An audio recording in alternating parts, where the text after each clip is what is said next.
Olá, queridos, tudo bem? Meu nome é Rodrigo Cardoso e neste vídeo nós vamos abordar o tema distribuição da função de uma variável aleatória. Para isso, primeiro vamos definir o que são eventos equivalentes. Então, vamos lá.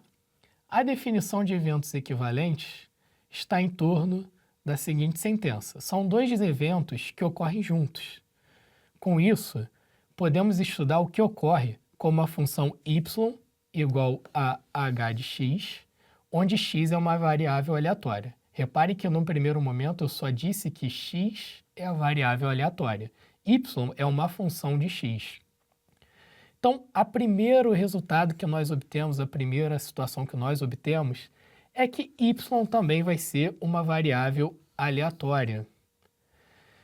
O segundo resultado, a segunda situação que nós vamos obter, é que se nós temos o contradomínio Rx e Ry, né, os contradomínios de x e y, respectivamente, para qualquer A contido em Ry, temos que a probabilidade de A, ou seja, A sendo um evento, é a probabilidade de x pertencer ao contradomínio da variável aleatória x, tal que o h de x pertence a esse evento. Temos que estudar, a partir daí, dois casos, né? O primeiro, quando x é uma variável aleatória discreta. Então, seja x uma variável aleatória discreta e y igual a h de x, uma outra variável aleatória. Então, nós vamos ter que y também terá distribuição discreta. Então, quando temos um caso em que y é uma função de x, onde x é uma variável aleatória discreta, y também vai ganhar uma distribuição discreta. Nós podemos enumerar os possíveis valores assumidos por x, como x1, x2, x3, até xn, e por y como x1, x2, x3, xn. Podemos obter a distribuição de probabilidade de y, conhecendo a distribuição de x. Quando um valor de x está relacionado a somente um valor de y, então isso é uma primeira situação. A primeira situação ocorre quando um valor de x está relacionado a somente um valor de y. Então, como é que nós podemos, obter a distribuição de probabilidade de y? Seja x1, x2, x3, xn, os valores possíveis da variável aleatória x. E y igual a h de x igual a yi. O que nós vamos obter? Os valores possíveis de y são os valores que estão em função do xi.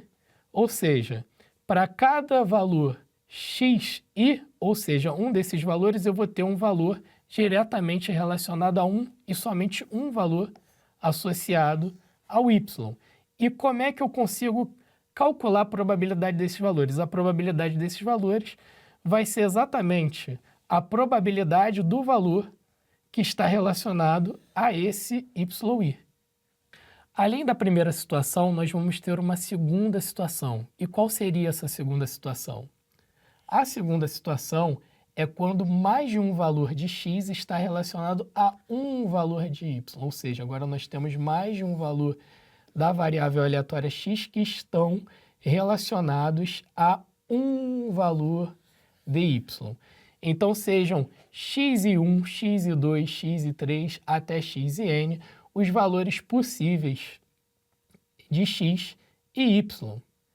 H de x grande igual a x e j, yi. O que isso significa? Isso significa que eu vou ter um valor possível de y e posso ter mais de um valor de x que está relacionado a esse y. E o que isso me dá em termos da distribuição de y? Ou seja, o que isso me dá a respeito das probabilidades associadas a esse valor de y? Eu vou ter que a probabilidade desse valor, ela pode ser a probabilidade, quando eu tenho mais de um valor associado, da soma das probabilidades destes valores que estão associados a y. Então, se eu tenho dois valores, né, que estão associados a y, dois valores de x, eu vou ter que somar essas duas probabilidades em relação a esses valores de x para obter a probabilidade do meu y. Então, se eu tivesse três valores de x relacionados a um valor de y, eu ia pegar as três probabilidades relacionadas a esses três valores, somar para obter a probabilidade de y que está associada a esses três valores de x. Bom, temos aqui um exemplo. Seja x uma variável aleatória cuja distribuição é p de x igual a 1/3 para x pertencente ao conjunto menos 2, menos 1, 2.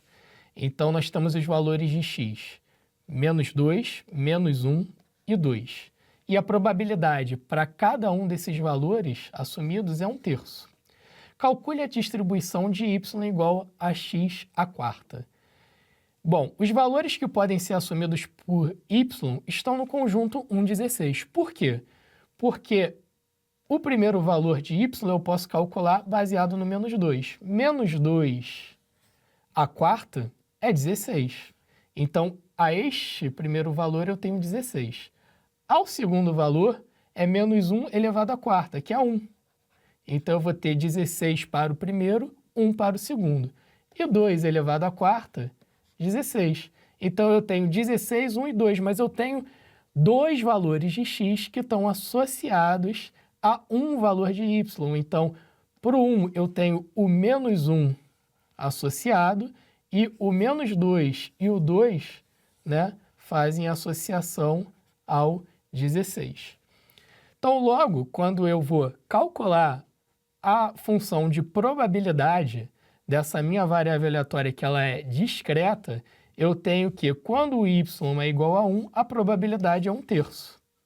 Agora, quando o y é 16, a probabilidade é 1/3 mais 1/3, que é 2/3, ou seja, eu estou somando as duas probabilidades, as probabilidades que fazem referência ao menos 2 e ao 2, que me dão o valor y igual a 16. Nós temos o caso também quando o x é uma variável aleatória contínua. Então, quando x é variável aleatória contínua, vamos considerar o x variável aleatória contínua e o y igual a h de x. O y ele poderá ter distribuição ou discreta ou vai ter distribuição contínua. Então, no primeiro caso, em que o y ele pode ter distribuição discreta, esse primeiro caso ele ocorre quando, por exemplo, temos a informação sobre a temperatura média de uma região que a gente vai caracterizar essa temperatura média como uma variável aleatória x, que é a contínua, mas nós vamos estar interessados em saber o número de vezes que essa média ficou acima de 35 graus. Então, o número de vezes em que a temperatura média ficou acima de 35 graus é contável, é enumerável. Então, vai me conceder uma variável aleatória discreta a partir de uma variável aleatória que é contínua, temperatura média. E se a função de densidade de x for conhecida e se y igual a y foi equivalente a um determinado evento A do contradomínio de x, a gente consegue calcular a probabilidade desse valor a partir da integral dessa função de densidade. Ou seja, a gente vai calcular uma integral que ela é definida e a gente vai obter um determinado valor aqui que vai fazer associação à probabilidade desse valor y que está relacionado à minha variável aleatória y, que nesse caso vai ser discreta. Um outro caso é quando eu tenho a minha variável aleatória obtida por meio de x contínua, que é o y. Então, ocorre quando os valores de x estiverem definidos em um intervalo contínuo e o y também for uma variável aleatória contínua. Bom, para obter a função de densidade de y, que é a fzinha de y, devemos partir do cálculo da função de distribuição acumulada. Então, isso daqui vai ser um procedimento para a gente obter a distribuição de y por meio da distribuição acumulada, g de y, conhecendo a função de distribuição acumulada de x. Então, a partir do momento em que eu conheço a função de distribuição acumulada de x e x é uma função de y, ou seja, eu tenho o y obtido através de uma função de x, eu vou obter, a partir da função de distribuição acumulada de x, a função de distribuição acumulada de y e, consequentemente, a distribuição de y. Então, um exemplo onde eu posso aplicar esse método dessa maneira de descobrir a distribuição de y a partir dos dados citados. Então, seja x uma variável aleatória contínua tal que f de x é igual a 1, para o intervalo em que x está entre 0 e 1. Determine a distribuição de y igual a menos ln de x. Então, os valores que podem ser assumidos por y estão no intervalo menos infinito ln de x ln de 1, ou seja, essa desigualdade aqui eu estou utilizando para exatamente determinar os valores em que y pode assumir. E como é que eu obtive isso daqui?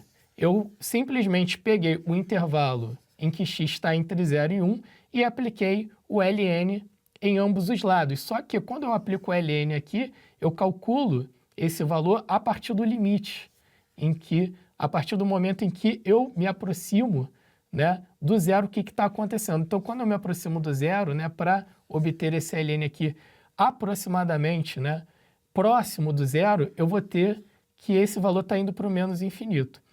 Então, eu vou aplicar o ln de x no x e, além disso, vou aplicar o ln no 1.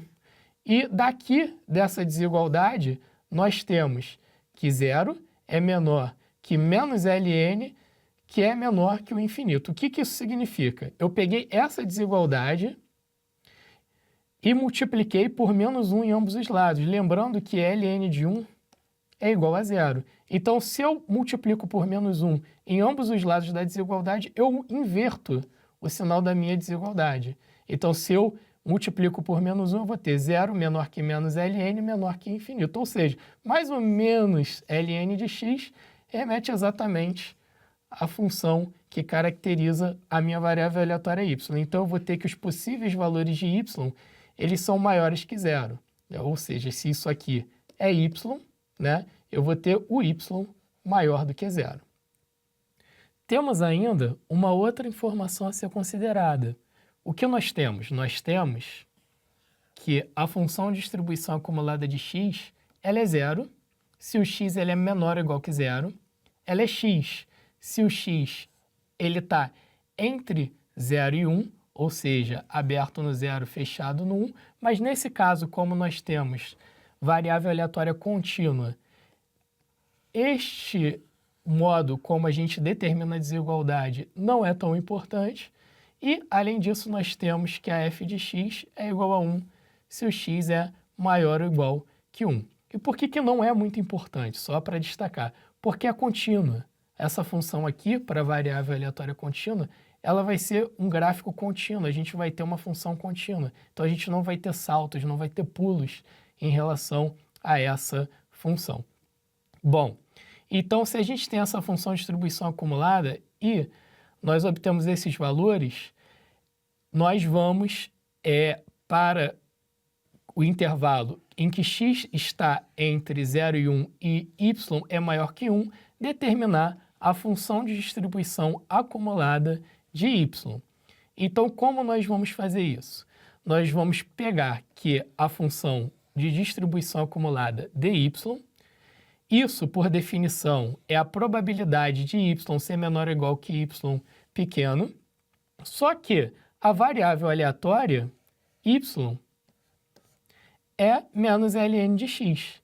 Então, eu vou substituir y por menos ln de x, que é menor ou igual que esse valor y. Se eu multiplicar por menos 1 em ambos os lados, eu vou ter ln de x maior maior ou igual que y. Se eu tiver isso, além disso, eu posso aplicar a exponencial dos dois lados. Se eu aplicar a exponencial dos dois lados, eu vou só obter no lado esquerdo x e eu vou ter a exponencial e elevado a menos y. E essa probabilidade, em outras palavras, é 1 menos a probabilidade de x ser menor ou igual que é elevado a menos y. Para o caso contínuo, eu posso escrever dessa maneira. Só que a probabilidade de x ser menor ou igual que é elevado a menos y é exatamente a função de distribuição acumulada de x calculada no e elevado a menos y. Só que a função de distribuição acumulada de x calculada em e elevado a menos y é o próprio e elevado a menos y. Por quê? Porque eu estou considerando o intervalo entre 0 e 1. Se eu estou considerando o intervalo entre 0 e 1, eu vou pegar esta parte da sentença.